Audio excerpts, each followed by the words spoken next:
I see trees that are green, red roses too. I watch them bloom. Il est commissaire-priseur, certes, mais dans cette activité-là, il est quoi? C'est un passionné. Voilà, c'est pas un métier, mais c'est une occupation. Et alors, ça peut coûter très cher. Il s'appelle Claude Agut.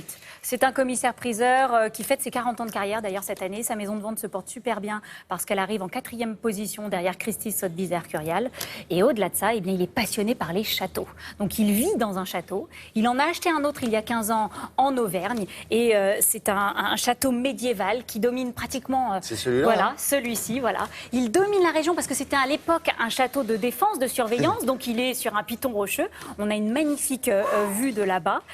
Et quand il l'a acheté, c'était un peu abîmé, là, non? Ah, mais c'était un coup de folie, c'était un truc en ruine. On s'est dit, il est fou à l'époque. Parce qu'il voulait en faire quoi? Eh bien, il voulait le restaurer. C'est ce qu'il a fait. Ça fait 15 ans qu'il y met tout son temps, tout son argent. Il n'y habite pas, mais il le fait visiter. Ah. Il l'a entièrement restauré, réaménagé. Et il y a fait un cabinet de curiosité dans lequel il a mis tous les objets qu'il collectionnait. Qu'il a chilé. Et puis, surtout, coup du sort, il a retrouvé toutes les archives médiévales du château il y a quelque temps dans un grenier pas loin de là-bas. Regardez, il nous fait une petite visite guidée.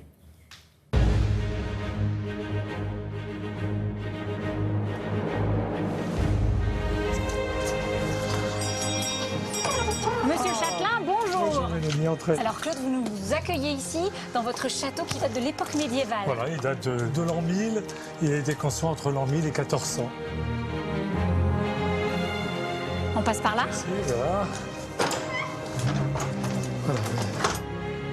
Oh là là, alors on arrive ici dans la salle des archives, Claude. C'est toute l'histoire du château depuis 1300 jusqu'en 1800 en gros. Donc tous les procès, tous les documents, les plaintes, les inventaires, les descriptions, les travaux, tout. Là par exemple, je vois 1300 et quelques.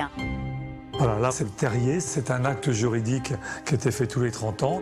Ce livre recense toutes les possessions du château en 1450 en gros. Il y a des dessins, il y a des lettrines, il y a... Très joli, voilà, les lettres sont enluminées et c'est très bien travaillé, il y a un très beau dessin, il y a une calligraphie formidable. C'est un document important. Et là j'en ai 30 ou 40.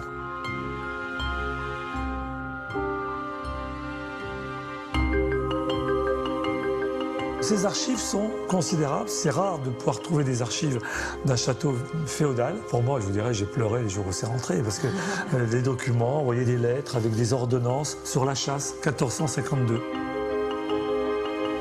Qu'est-ce qui vous émeut le plus dans tout ça? Ce château a perdu ses meubles, a perdu ses tapisseries, a été abandonné pendant 200 ans et là, il revit, mais avec les choses les plus importantes. L'âme est revenue dans le corps de la maison.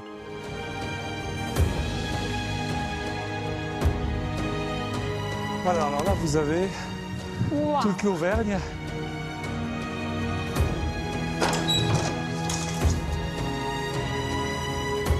Alors Claude, on arrive ici dans votre pièce préférée. Ah oui, là je suis heureux. C'est ce qu'on appelle un cabinet de curiosité. C'est ça, c'est là où on regroupe à partir de 1492 tous les objets curieux venant d'Amérique. Lorsque les marins revenaient avec plein d'objets dans les cales et les présentaient aux gens qui étaient là, qui n'avaient jamais vu ça.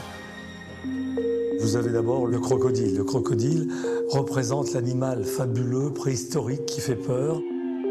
Après, souvent, la corne de narval, on avait changé son origine, on l'appelait la corne de la licorne, parce que le narval, on ne connaissait pas son poisson, donc on avait mis ça sur un cheval.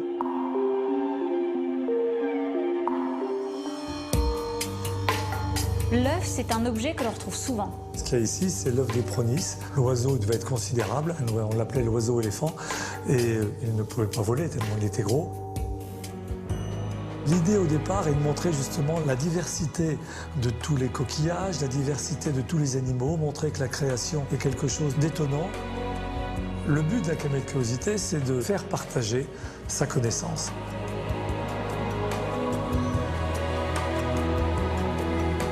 Ça se visite, mais ça ne se vend pas. Non, c'est à lui, il le garde et il veut faire justement faire partager. Et ce sera ouvert lors des journées du patrimoine. Ah oui, tiens, nous on fera une émission en direct le samedi de la journée 19. Du patrimoine. Ça sera un 19. Merci beaucoup, madame, monsieur.